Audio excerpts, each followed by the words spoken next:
Thanks for listening to Curious Cat, the podcast that examines the shadowy space where science and the supernatural collide.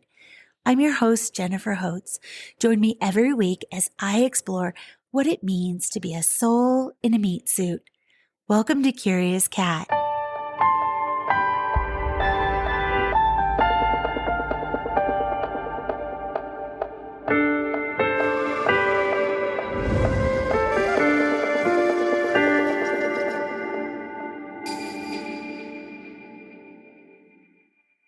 Today's episode, it all started when I was running on the treadmill and I was listening to my favorite podcast, the Higher Side Chat.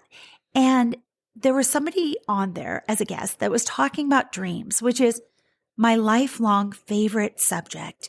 And it's been something that I've delved into deeply, especially in the last few years since my father passed away. And I really connected with what he was saying, and I couldn't jump on and download the app that he was talking about fast enough. His name is Daniel Rekshan, and he is the Chief Dream Officer of DreamWell. He won't tell you this, but he is a genius. He is diving into dreams and helping other people to recollect their dreams and look at the meanings in them. But he is also an accomplished academic. He has a bachelor's in Western liberal arts from St. John's. If that's not enough, he has a master's in East-West Psych from California Institute of Integral Studies. And this is where it gets super interesting. He's a certified hypnotherapist, which all my favorite people are, and he has a certificate in Beyond Quantum Healing. He's the Chief Dream Officer of DreamWell, which he'll dive into. And I really want to talk to him about his involvement in DSETI. And if SETI sounds familiar to you, add dream to it. We're going to get weird today. Daniel, how are you today? Welcome to the show. Thank you. I'm super excited to be here. I love listening to your podcast in preparation for this and just absolutely loved some of the episodes and love how you start it and end it. So I just got into it and was like, oh my God, I'm so glad you reached out and super excited. Okay, that just made me you just literally made my day after wasn't meant to be, but it was a little bit of a stressful morning. So it's a love fest because I just absolutely, as I mentioned it in the intro, what you're doing with dreams is amazing. And before we delve into the genius that is the app DreamWell, tell me how you came to be here in this moment. Great. That's quite a story. I'll talk a little bit about why I'm interested in dreaming, and that kind of influences the rest of my story. So when I was a kid, I had dream experiences. I had sleep paralysis. I think out of body experiences. There were wild dreams, lucid dreams, dream loops, simulation dreams, entity visitation dreams, all this sort of like wide range of phenomenon. And growing up in a Christian culture and then going off to a science school before I went off to St. John's, it wasn't really accepted and there weren't concepts to talk about it. So I had a hard time with that. And my journey as an adult is sort of journeying away from those dream experiences as something unreal and then toward those dream experiences as something real. And the academic work I'm doing now is sort of figuring out what's real, what's a dream, how can we discuss these things. And I ended up on the Higher Side Chat podcast, which we connected through primarily because I did some work relating to exploring the precedents of hypnosis in Western history. So this is 500 years ago. I looked into the work of Dr. John Dee, who spoke with angels. So that's one of the reasons why I was excited to talk to you, because you have that podcast around angels or aliens. And I was sort of looking into that. I also knew hypnosis was a thing and shamanic dream work. And I was like, how does hypnosis work and all of these things? Because I had thought of hypnosis like coming from mesmer and animal magnetism, but actually there's another history with hypnosis that's very dreamlike. And so I spent a long time inquiring about this person, Dr. John Dee, and his sort of, I argue, is a hypnosis type practice. and its relevance to dialogue around ET contact and dreams and magic and angels and all of that stuff. And so I put together a book, the Book of Galactic Light. And this was 2 years ago. I sent a message to Greg at Higher Side Chats just out of intuition. He said, "This is amazing. Let's talk." And we just didn't talk for like 2 years or something like that. It's just one thing after another. We both had kids that are two kids under 2. So we both were kind of overwhelmed. And so then I had another book come out, Missing Time Found. And so I reached out to him, and then he said, "Wow, that's great. Let's talk." And so then you reached out to me. In the meantime, I developed DreamWell and education and so on and so forth. But I just wanted to set up that context. That's kind of literally, that's how we got here. Yeah. Wow. And that's huge. And if I remember correctly, you're a twin. Is that right? That's right. Yeah. My twin brother, William Rekshan, is the CEO of DreamWell. He's a co-author on like 9 peer-reviewed papers about like neuroscience and sleep. I don't quote me on that exactly. It's something like that.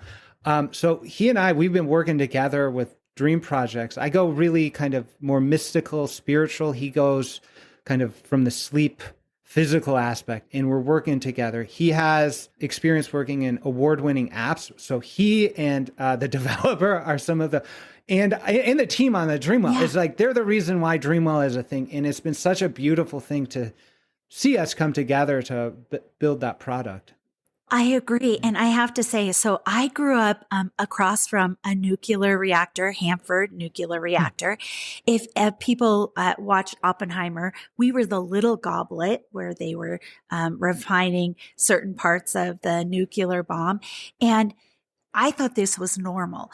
A couple things were normal, that everybody had like 10 sets of twins in their elementary school because it's a thing. Isn't that interesting?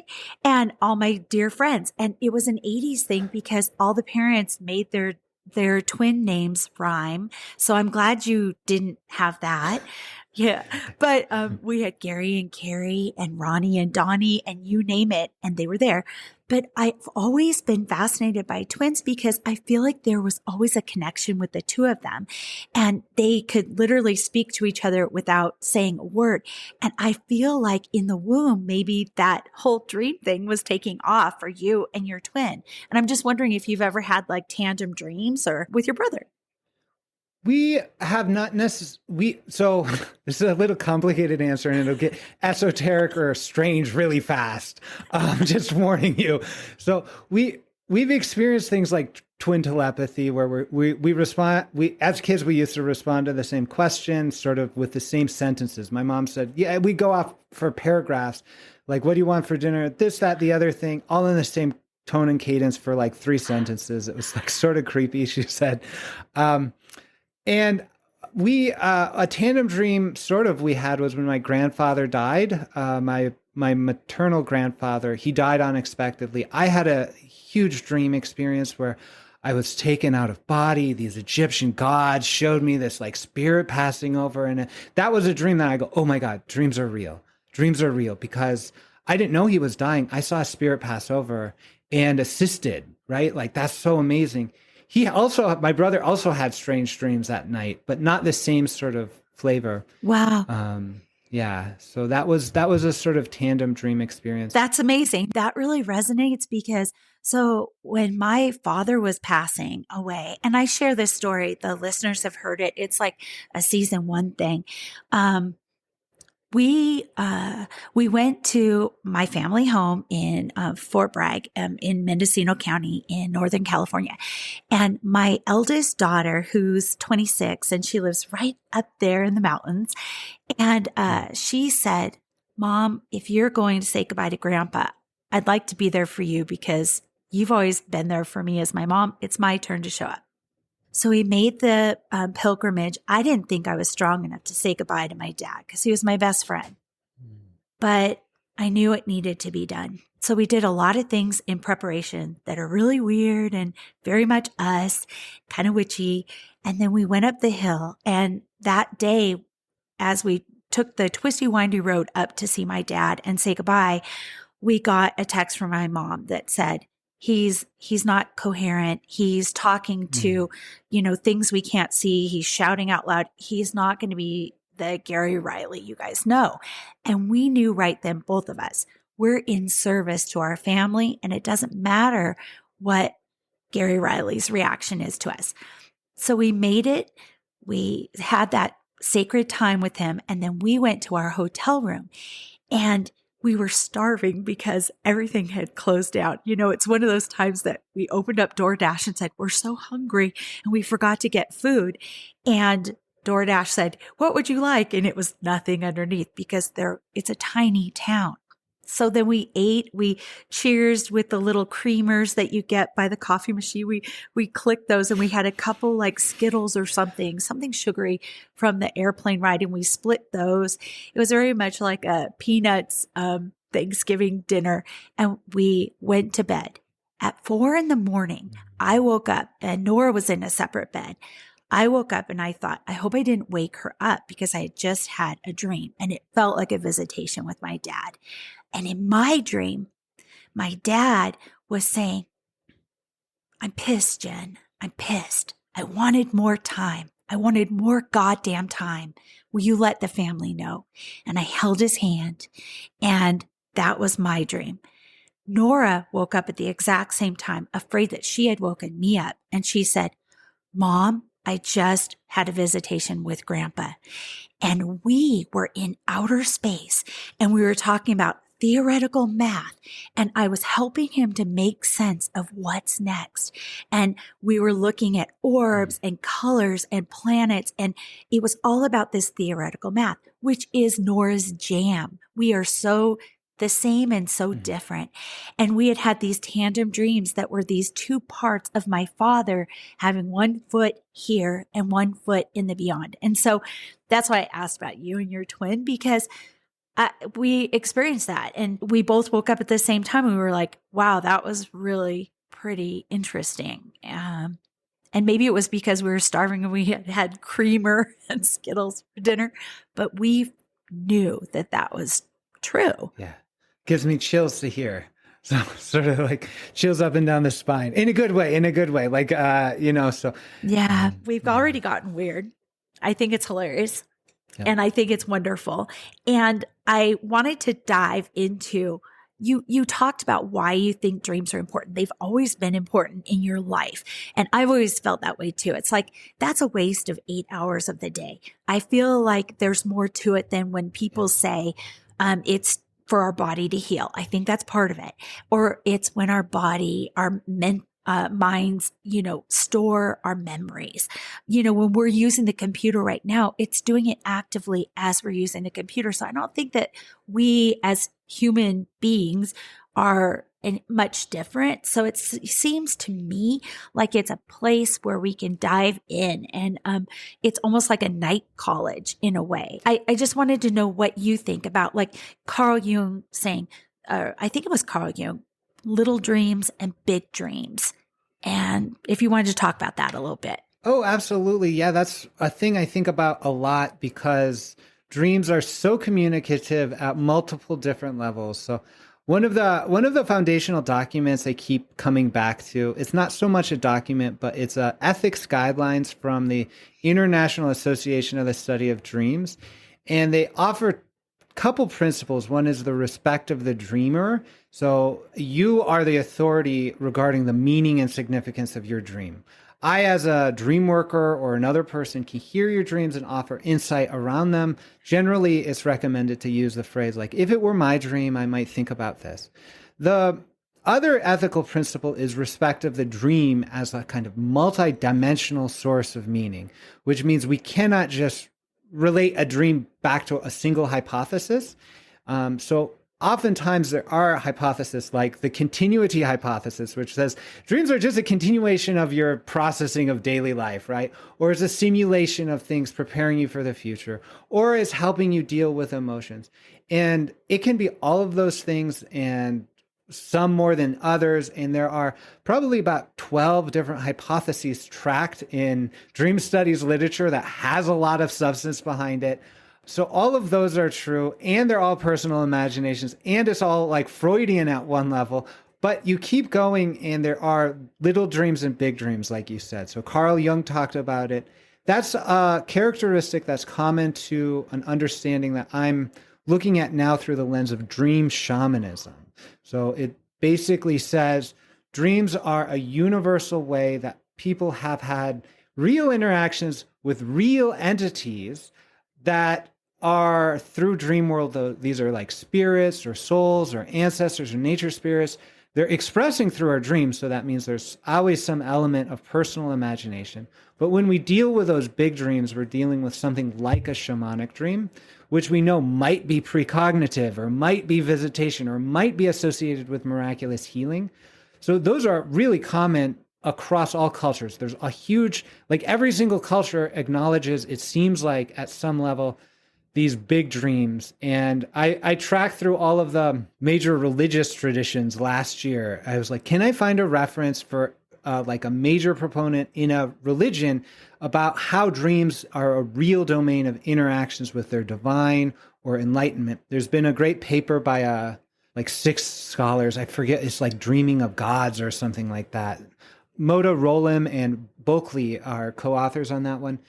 They go through, and so I use that as a framework to look for like specifically entity interactions with things that people say are real, like angels, or like you've mentioned sort of like committee at night or something like that, who have offered, like you had that beautiful podcast that talked about Mendeleev and his periodic table, and there's just dreams that are so essential to Western history and science and technology, like Rene Descartes, you mentioned, that's an absolute great example of a big dream that changed the world.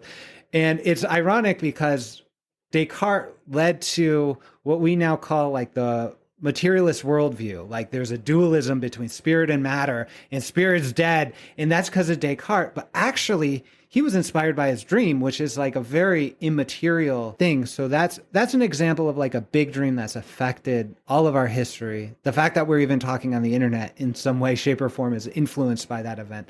As well as Google actually had some, like Google was inspired in part by a dream of stacks of papers filling up rooms or whatever. So that's a big answer to the little big dream question. Yeah.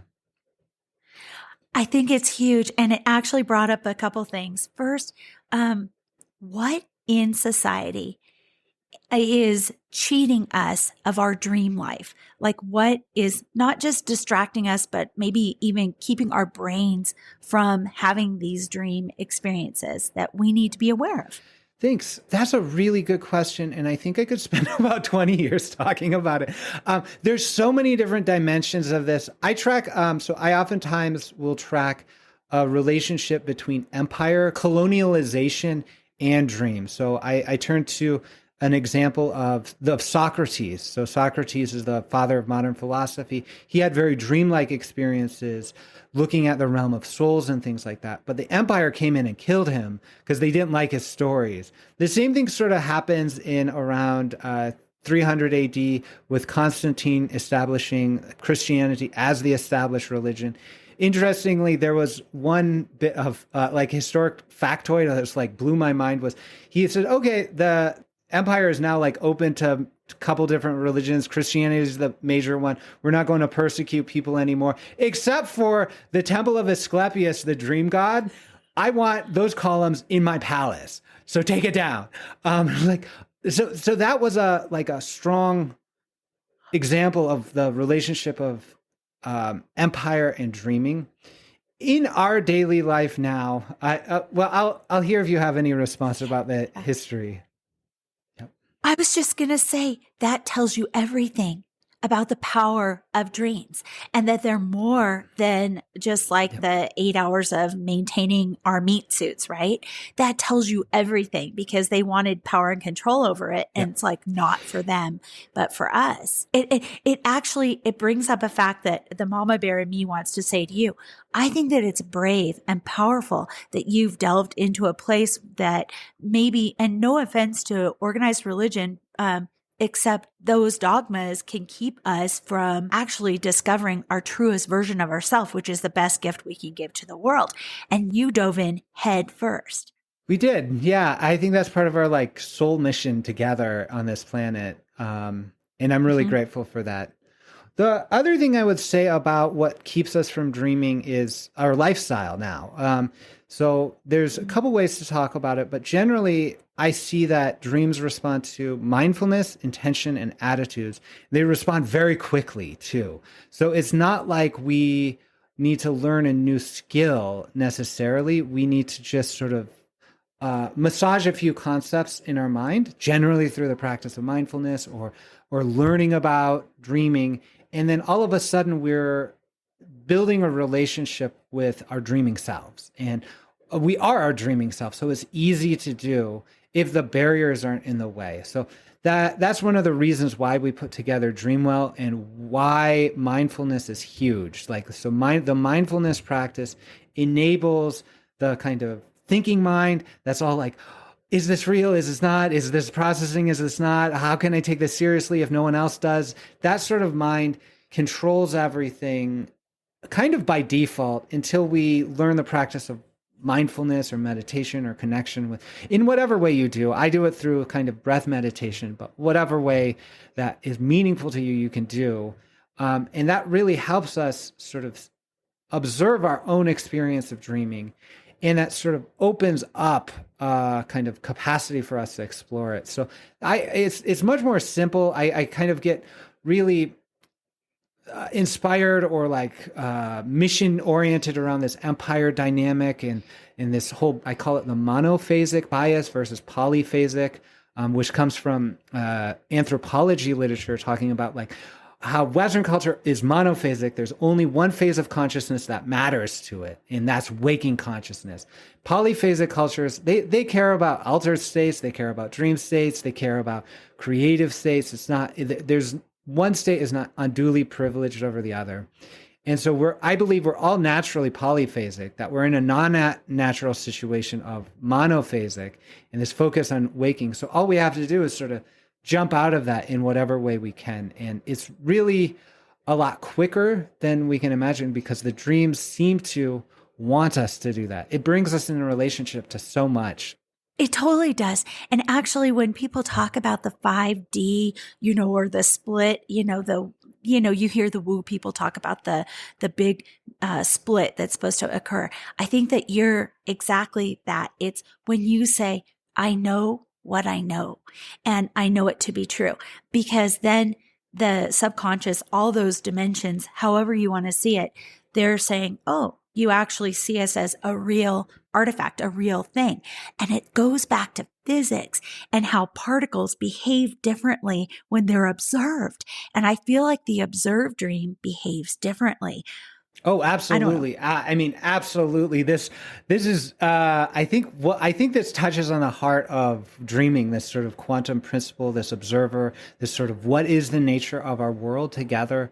One of the things I often contemplate because of the quantum mechanics as a foundation for our world in that sense of observation and responses. This is dreamlike. This is dreamlike. When you observe your own dreams in the dream, like through lucid dreaming, they shift and change and interact with you.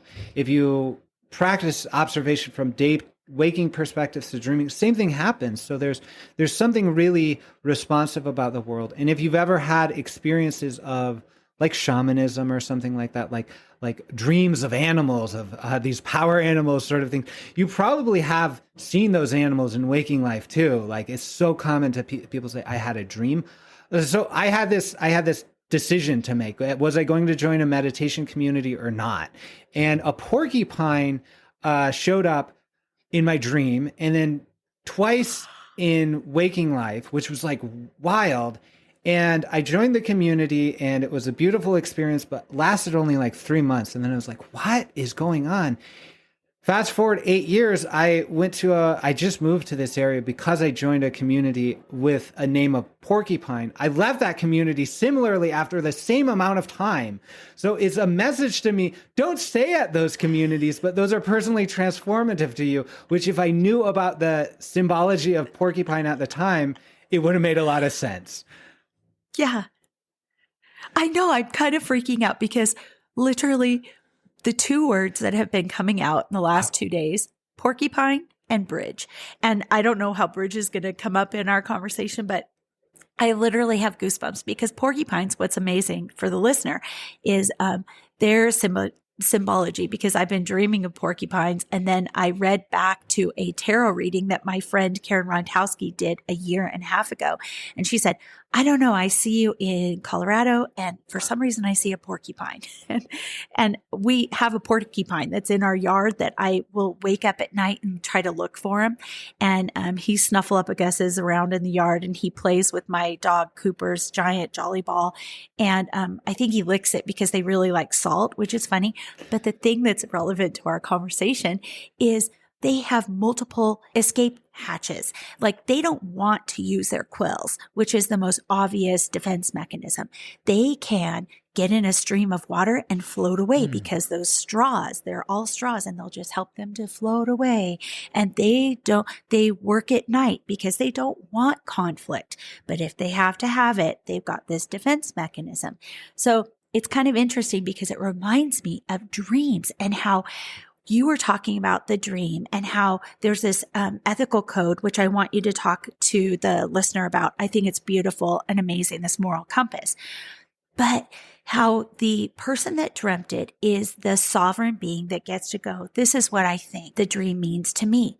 But what I've noticed is like writing these dreams down, that you'll revisit them and you'll get a whole different layer to that dream or a whole nother iteration of what it means, which is very much like the porcupine. There's 3 different ways he can deal with what's happening. And I think our dreams have embedded in them multiple layers, almost like dimensions that we can gather. And sometimes we're deaf to it or not aware of it and not in a place where we can even gather that information at the time. And then we read back our dreams and say, oh, that's right there. It's so obvious now. So that's what makes dreams so compelling, and also recording dreams so compelling. Yeah, I mean, just the sense of working with a dream. There's, the recording of the dream is fascinating in itself because it increases the richness, in my personal experience, and I think in other people's experiences too. If you have the practice of reflecting on the dream, they sort of like, people get to a point where they say, I've been writing for 2 hours in the morning. I just can't do it anymore. And I've gotten to those points myself. I have kids and stuff like that, so I don't do that lengthy dream recording. One thing I would say about the dream stuff, we were talking about the multidimensionality of the dream and things like that. One of the, kind of edge explorations I have in my research is a dream like a memory, or is it something else? That's one of the questions that is like sort of like keeping me up at night. And I don't have an answer whatsoever or a lot of literature to support it, except there's some discussion on this subject where it's like, are we making up the dreams when we're recording them? Are they shifting over time? That sort of thing. And my personal experience is thinking, well, we can actually work with the dreams in any way that's meaningful for us, that adds to the validity of our experience. And if we start to have a kind of reflection around what does it mean to do valid dream work, right? Like, what does it mean to do valid dream work? Then we can understand those questions. The question for me about valid dream work is sort of like, is it beneficial to you? Are you happier? Are you more connected? And then in general, when I look to dreaming cultures, it's like, is there more insight? Is there more empathy between people? Are they connecting with the earth? And that's the sort of traditional way we use dreams, is all of those methods. Sometimes it's held within the container of ecological responsibility or mediation of fortune for small groups of people. So it's like, can we dream a different way of being, or can we dream where the resources are that we might need to be, or that sort of thing? That's so interesting. I don't know why I need to tell you this, but like, it reminds me of a journey I was on, and I hesitate to call it dreaming, but it happened at night when I was asleep. So I guess technically it is. But the very first thing that happened is this big fluffy black dog that came to me, and he had mange. He had like burrs in his fur. And I just spent my whole entire dream it felt like a, 8-hour dream, 6-hour dream where I was brushing out his burrs and his fur, and I was taking care of his nose was kind of crusty and just washing his eyes and tenderly taking care of him. And then the next day, I had my tarot reading with my friend Karen, and I told her, I said, I've been dreaming about this black dog. And she goes, oh, that's Anubis. And I said, who's Anubis? And then I went down this rabbit hole of learning about Anubis and how he would cross over souls, not the Grim Reaper saying you die. And he was literally the gentle, entity that was crossing over souls. And what he was teaching me is I'm highly empathetic. Like I have an epileptic cat, and if he has a seizure, I would used to feel it in my body for an hour afterward. As he was recovering, I was recovering because it was the same trauma.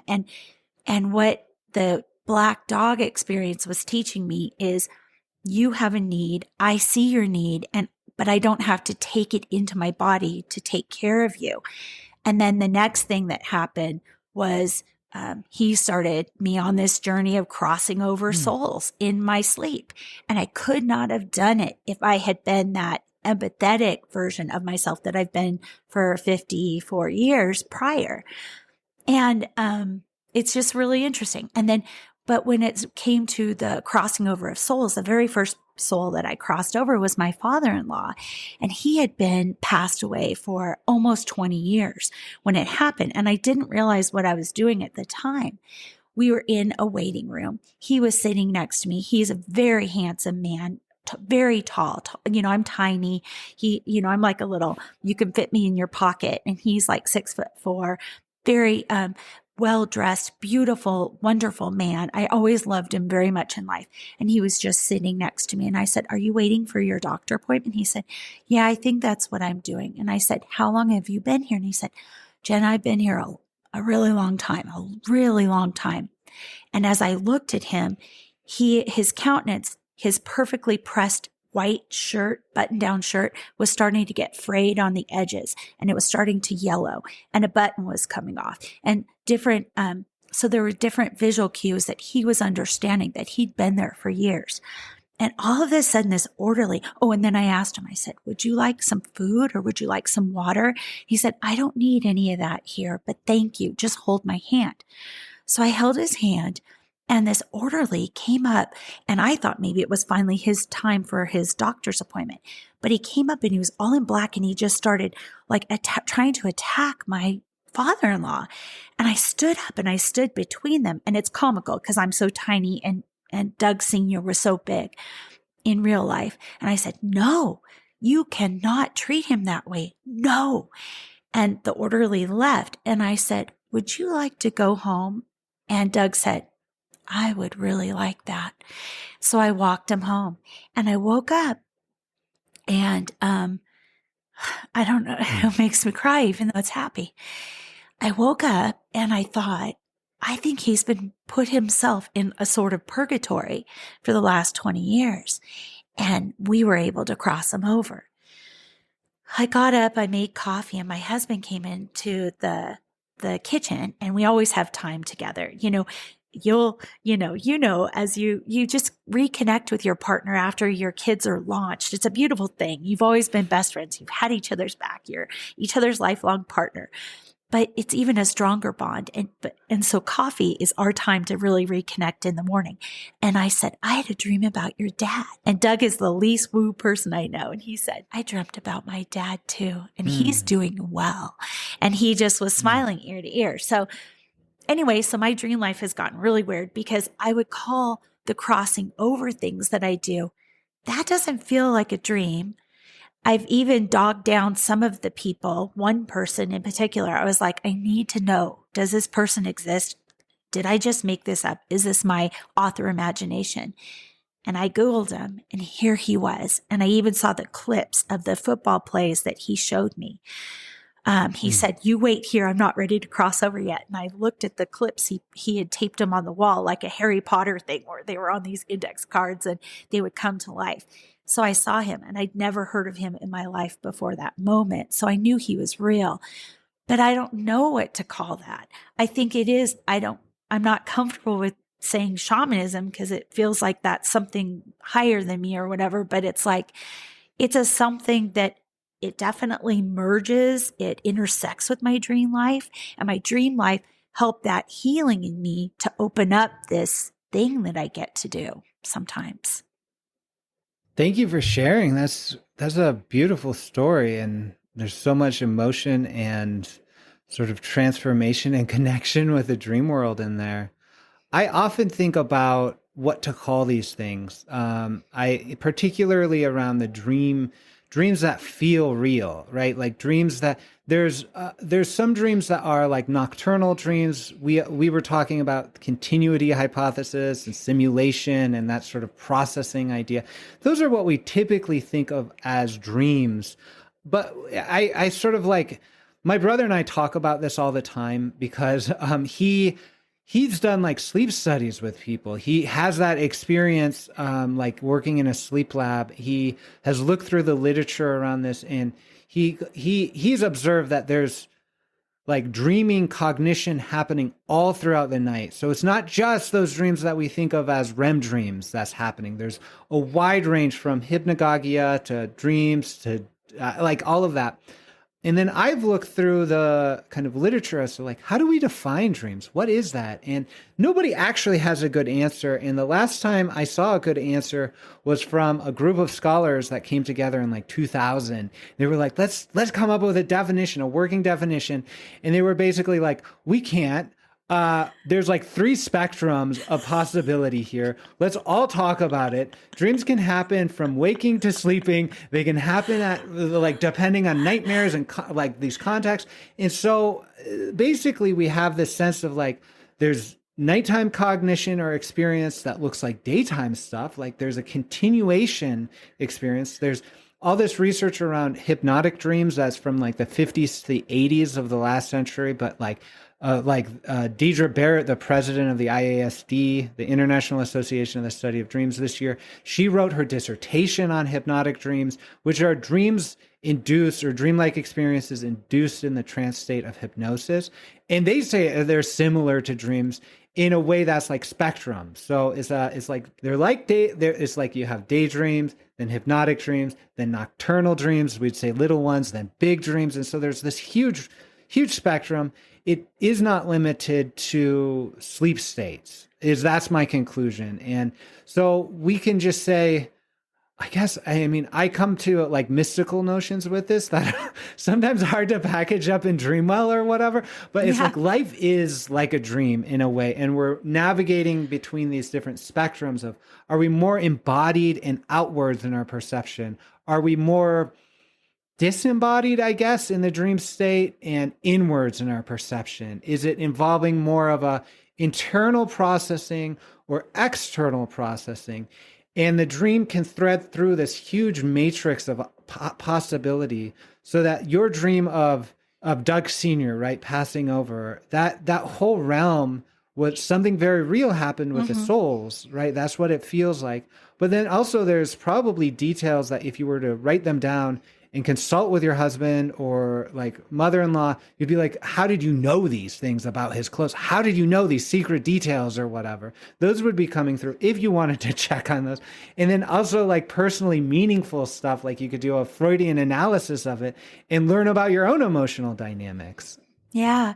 No, it just, all of that gave me goosebumps. It just resonates because I was wondering you were saying your brother is more that doing a whole nother side to the dream analysis and the science behind it. And I'm just wondering if I'm sure they probably have research about brain scans and comparing like a daydream to a being in sleep and REM sleep and all that stuff to being hypnotized and what your brain activity is then.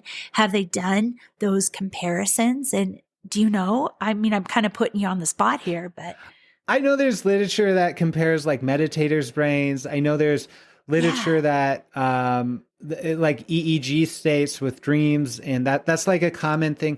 I am not. I go, okay, like the scientists can do that. I'm more interested in that experience, but I'm grateful for my brother to serve as that sort of because we talk all the time about dreams, so I never go too far away from the science, and he always adds a little bit of mysticism to his understanding. So that's a kind of beautiful collaboration we're doing there. Yeah, it is. It absolutely is, and that jumps us right into. We really need to shine a spotlight on DreamWell.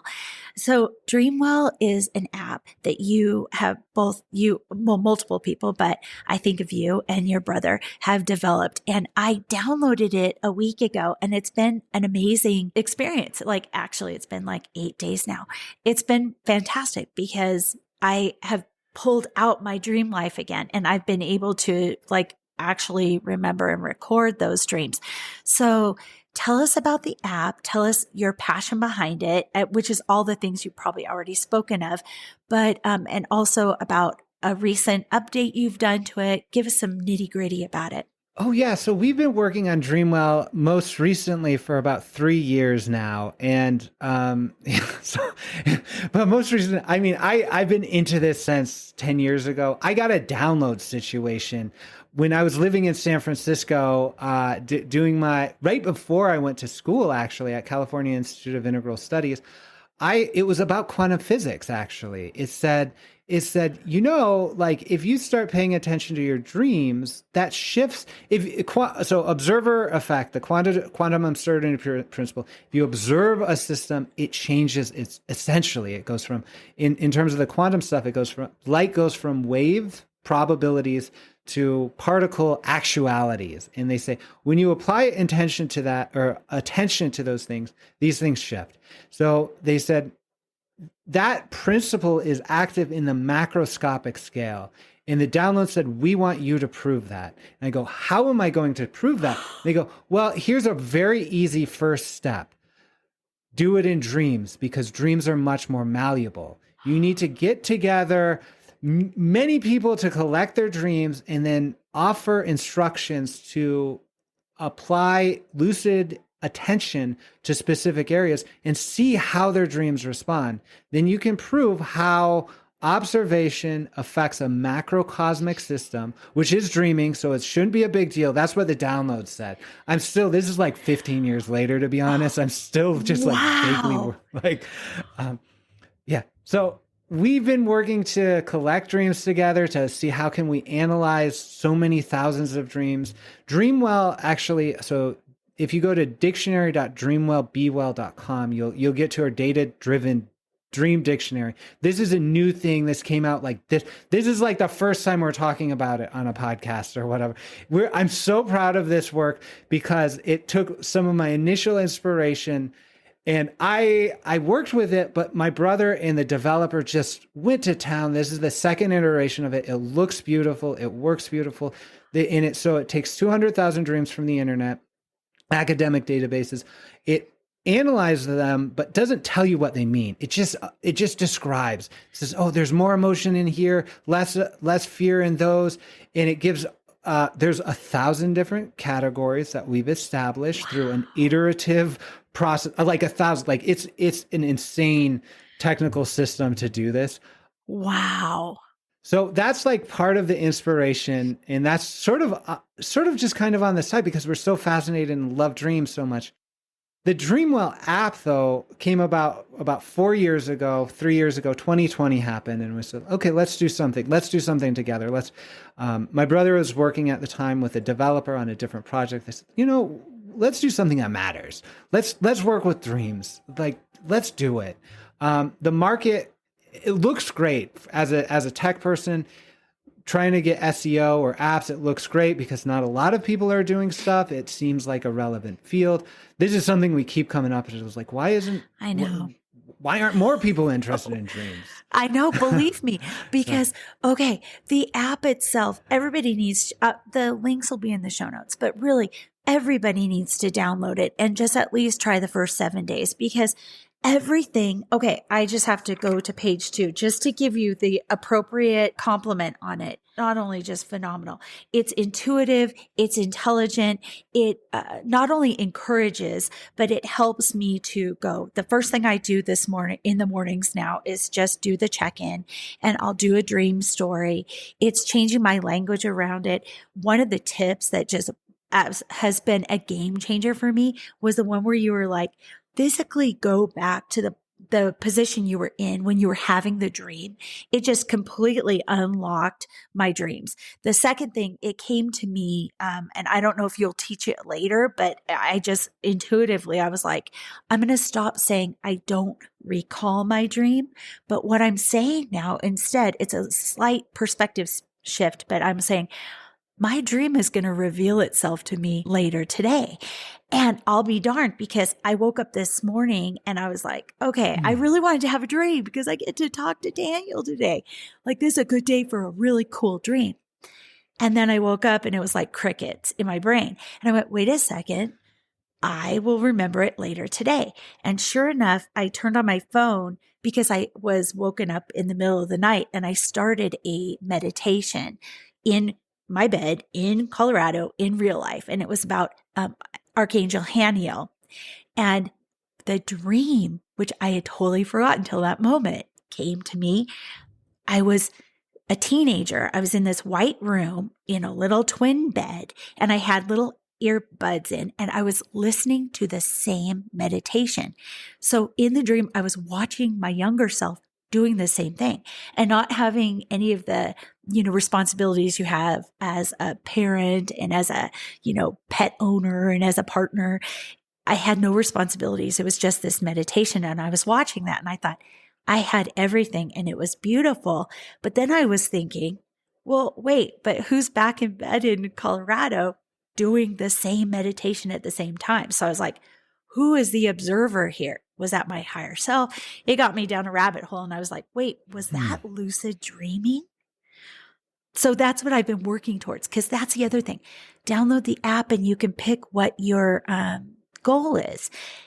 And the other thing, besides my little white room dream, was you have these things within the day. So if you check in the morning and then you'll have something that's instructive and really helps people, like the tip that I told you, but there's like a myriad of them.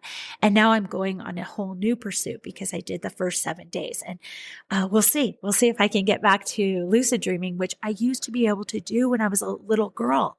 And I lost it somehow in like high school, and I don't know. So I want to get back to that. Oh, beautiful. Yeah. I mean, I go in and out of lucidity practices and things like that. I love to talk about that. I do want to just say, respond to the question around the update and things like that, because it's so good to hear you work through this experience, because we've been working at this for years now. And we've had the dream journal, we've had the apps and meditations. And the thing we recently did, we looked at our numbers to see how are people engaging with this. And it was just something's really a little off with how we're offering the product, how we're offering the experience.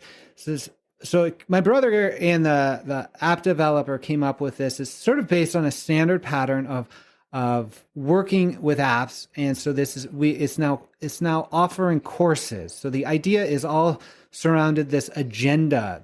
You wake up, you do a simple check-in. It shouldn't be a big deal, right? It's like wherever you are, however you are, you have enough time to listen to like a 1 or 2 minute insight.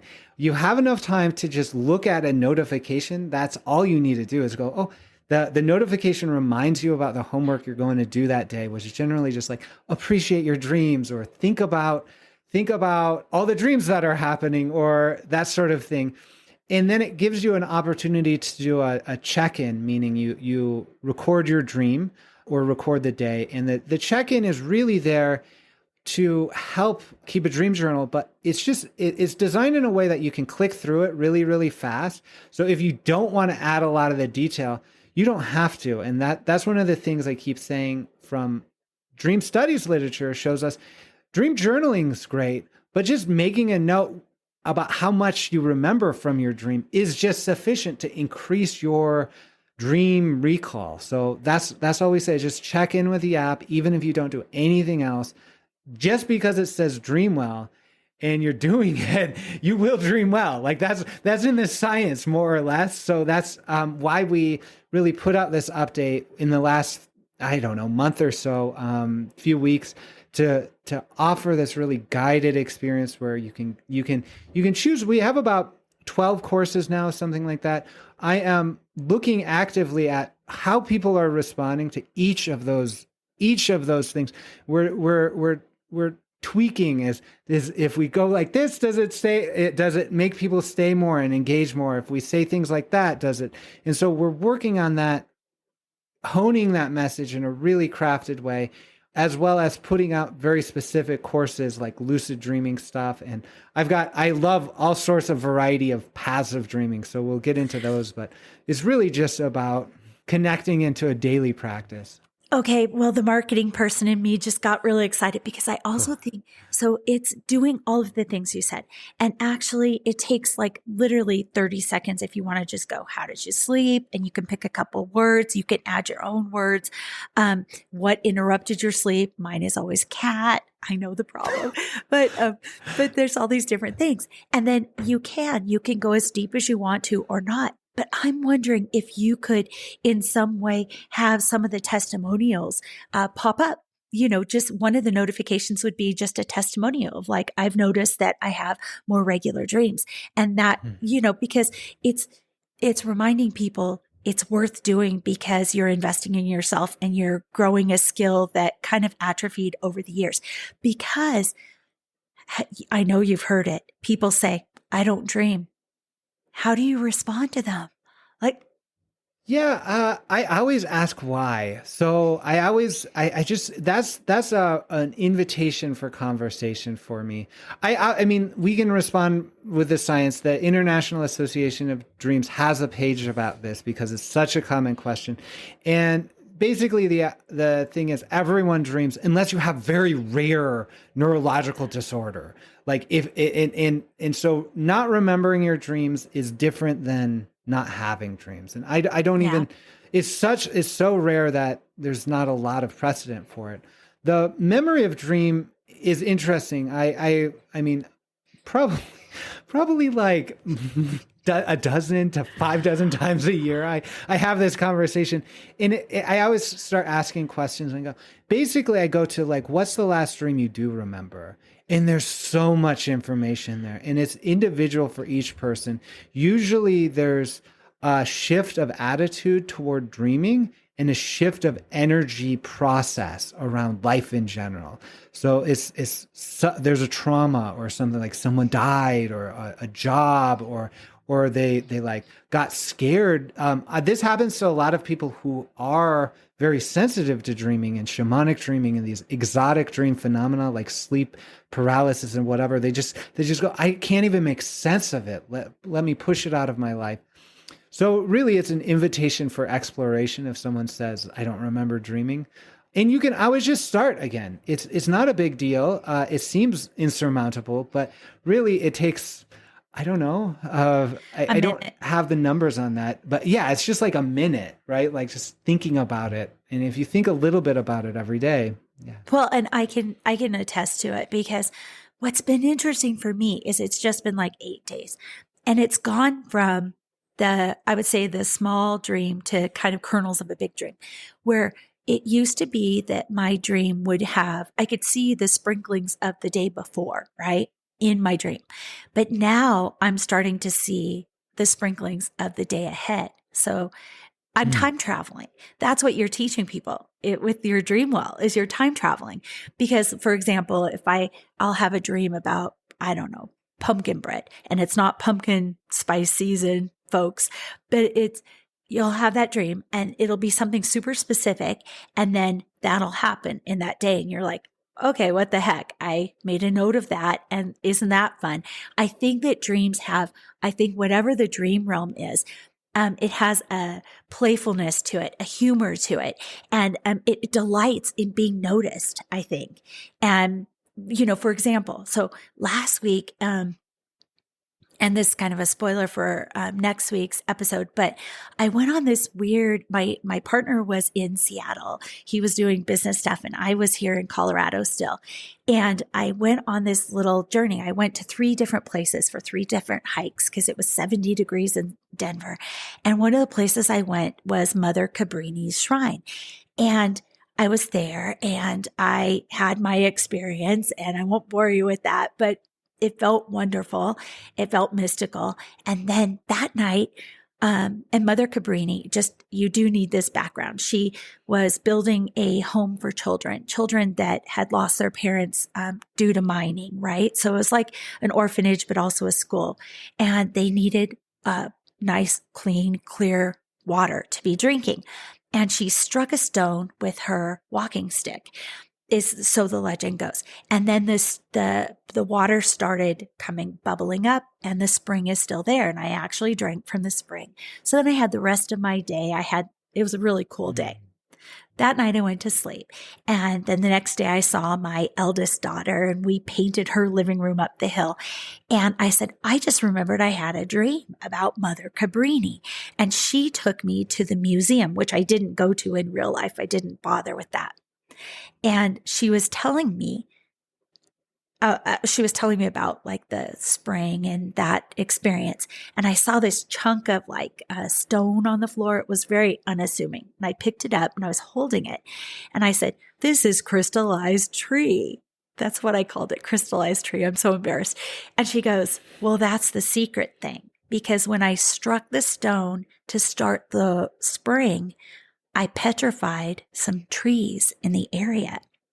And that's a remnant of it. And nobody knows the secret part of what happened. There was a other side to giving life to the spring, is I had to give death to these trees. But the trees had been the ones, their roots had gone down, and they had been the anchor that pulled up the water that I needed. So they were holding the place for the spring that was to come.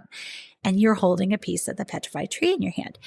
So anyway, so that's what my dream life has opened up in the last like 8 days with DreamWell.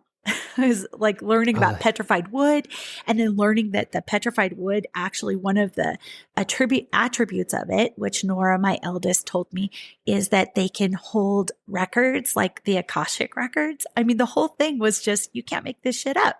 Yeah, that's incredible. I mean, I think that ties into one fact I keep coming back to from dream studies. Is there was a dream researcher, Stanley Krippner, and he worked with a researcher named Faith, who surveyed like 2,000 dreams, and they were like, how many % of dreams are exotic? So I use the term exotic dream because of their work. And they go, are these visitation dreams, healing dreams, precognitive dreams? They, in their sample, was around 8% of dreams were exotic dreams. And I kept going, is this really the case? Like, this seems too high. Like, I kept doing that for a long, long time, just sort of skeptical about it. But I mean, these sorts of dreams are so prevalent. Like you start, basically what happens when you get into dream work after not paying attention to your dreams for a while, you have a lot of personal messages, right? Like your unconscious mind is like, deal with this, deal with that. Once you start dealing with it and hearing them, then these sorts of exotic sort of life affirming, life changing sort of things start happening. So about 8% from those researchers. And then in my other research around like really strange stuff, which is alien abduction, actually, there was a study done in 1992 that was used to justify alien abduction. They said 3% of the population is an alien abductee, but they did so because they did a survey of 6,000 people in a really robust way from a really good organization about doing public opinion polls. They said things like, do you dream of UFOs? Have you seen a terrifying figure in your closet? And basically they asked all these indicators for exotic dream phenomenon. And they just found such a huge prevalence rate. It freaked them out. They were like, oh, definitely aliens are here. And I'm like, no.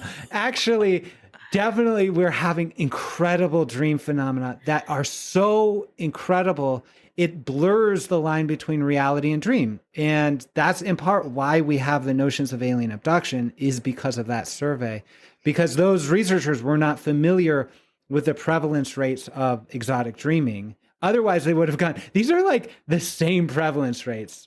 And I recently did a work with my brother, actually, to look at the same dream phenomena those alien abductee researchers did in this database of 200,000 dreams. And we get similar prevalence rates as what they report and as other dream researchers report for similar phenomena. So that really does show something very exotic, extraordinary is happening in the dream world. And all you have to do is like tune into it for a couple of days and it'll start showing that to you. Yeah, it absolutely does. So is that what led to your DSETI? And I wanted you to share that with people about the DSETI, what it is and what what that website, which is absolutely drop dead gorgeous. Is that your art on that DSETI website? Thank you. No, it's not. It is AI art. It is AI, but I did it because I spent so much time finding the right thing. So it is a little bit of my art because I did the prompt. And I actually have to go back to earlier generations of the AI because they don't do it as well now. It's based on the work of Wassily Kandinsky, who your people would love this, like the modern artist.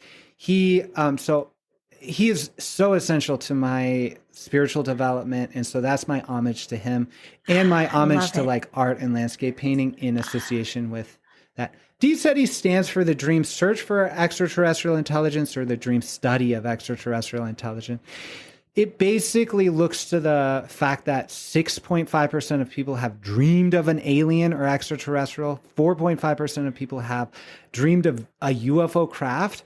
And it looks to the fact that we actually do have something like dream telepathy. Like there are meta-analyses of dream telepathy studies that say, hey, we can send and receive signals in our dreams at predictable reliability rates. They're not great.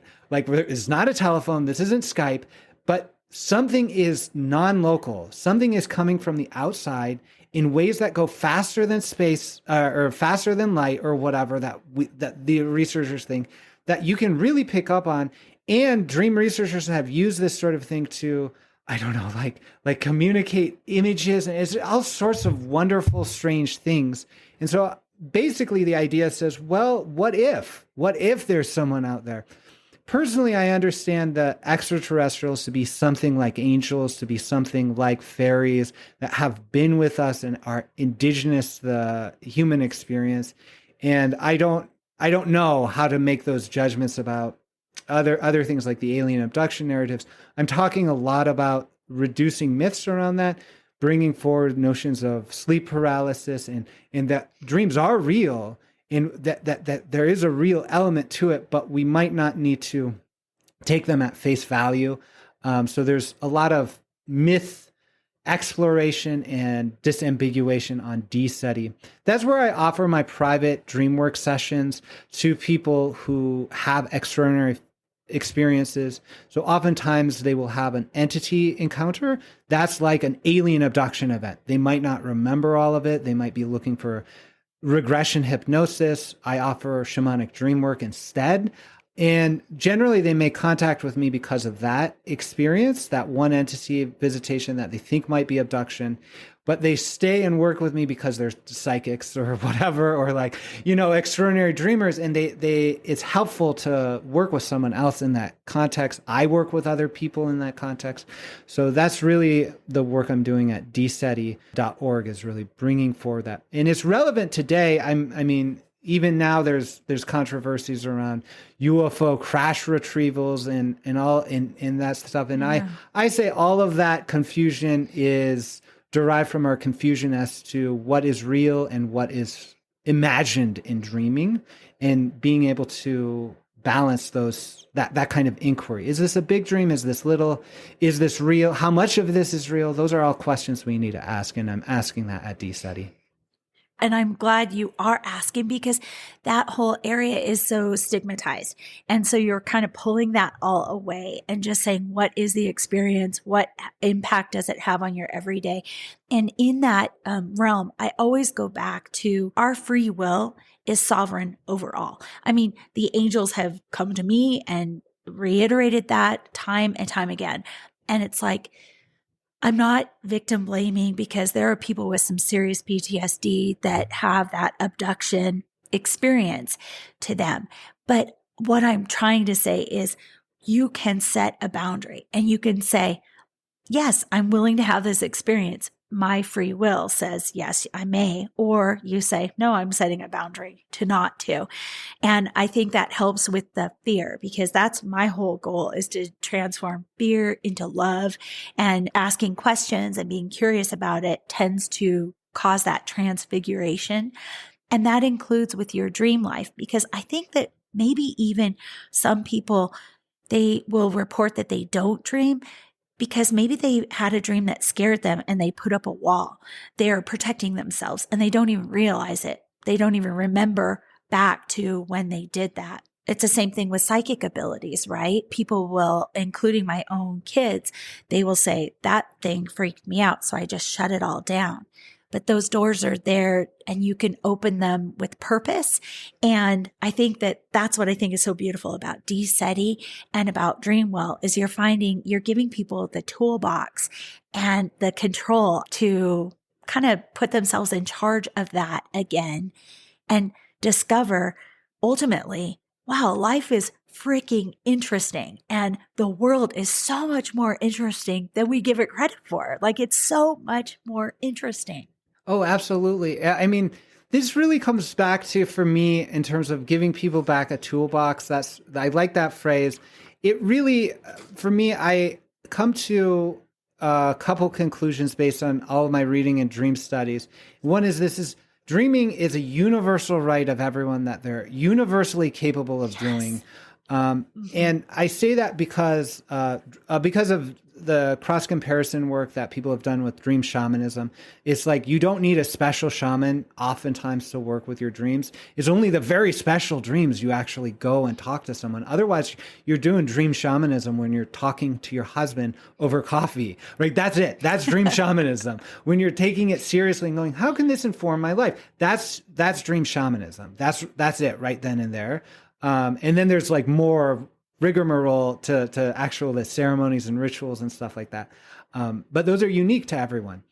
The other reason why I say that is because a researcher recently named Blagrove and his wife, an artist, and they've really looked into what is the purpose of like dreaming and dream sharing. And they've done so. They've sort of opened up a dialogue saying, I think they think that dream sharing is a fundamental technology of humanity that brought us from living in trees to living in community, because it increases insight into the nature of reality and empathy with another person.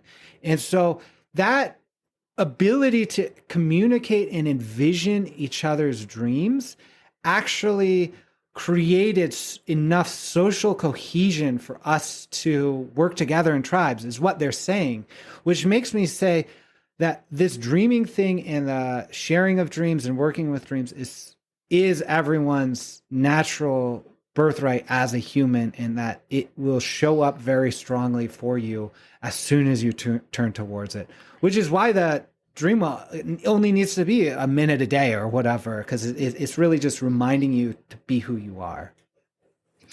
Oh my God, I love that so much. You said it's your universal right. And I love that so much. The other thing is what you explained. It's our societal superpower. Yep. When everything else in society severs us, you from me, us from them, it's very tribal. It gets rid of that crap. And it's like, we're swimming. I call it night swimming, but we're swimming in that pool of the collective consciousness, and just like enjoying the fact that we are in the meat suit. We're this little battery that gets to bridge, the celestial with the earthly. And that is a very special thing. And everything else that tells you it's not, just ignore that. Yep. Just ignore those voices. Yep. Absolutely. I love it. I think that your kids are pretty, I can guess that they're pretty, well supported in their dream life. And I'm sure, I think it's beautiful because they're able to be, without even knowing them, they're able to be the true human beings that they were put on earth to be. And you're not going to be impeding their soul journey. I think that that's beautiful. I remember having little ones.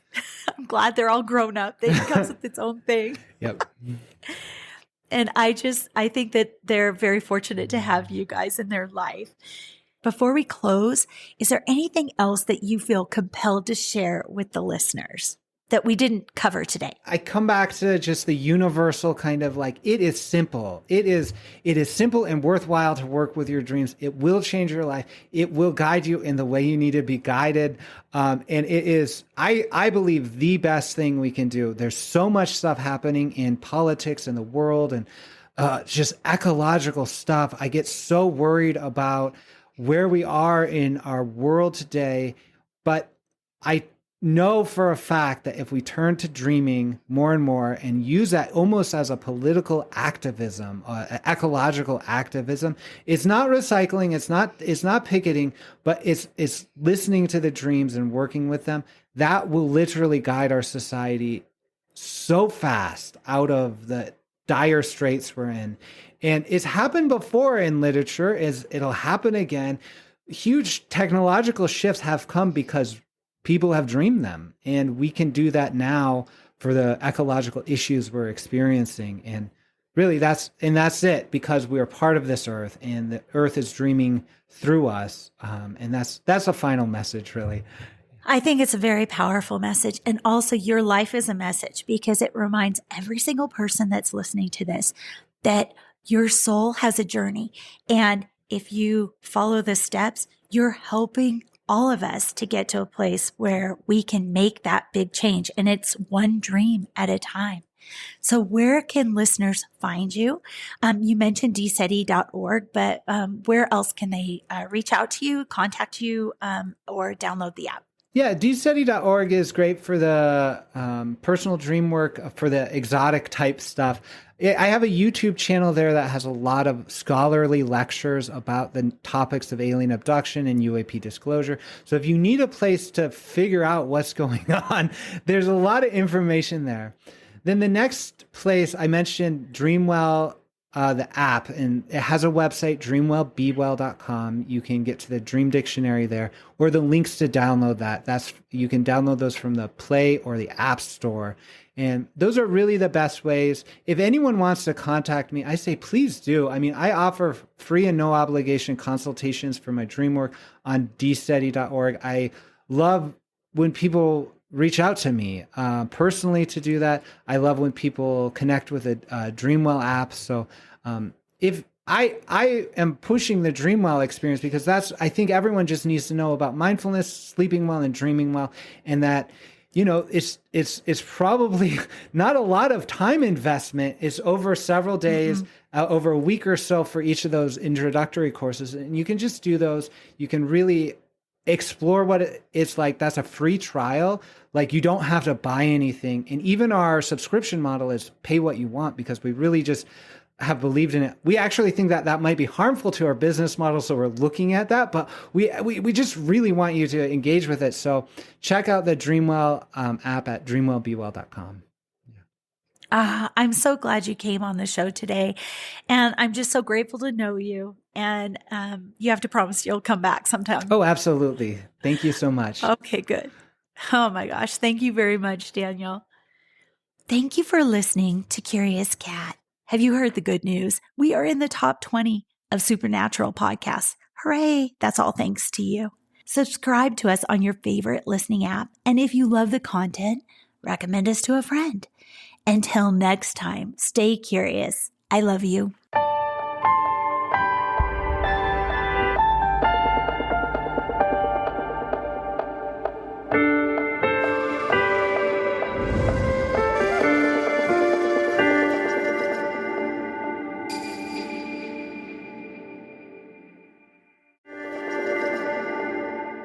Hey, you. Yes, you. Are you looking for a new podcast that appeals to your scientific curiosity, but is also a little bit spooky? Show me how I died in a past life. Well, look no further, because this cat is where it's at. He had concerns about the ethics surrounding AI, feeling they had achieved consciousness. Curious Cat Podcast examines the shadowy space where science and the supernatural collide. Listen every week with your host, Jennifer Holtz, as she and her guests explore what it means to be a soul in a meat suit. We were healing karma together. They were all kind of predestined to resolve something. Listen on all your favorite streaming apps and continue the conversation on Twitter at CuriousCatPodCA, or find Jennifer and all her links at Jennifer L. Hotz, spelled HOTES.com.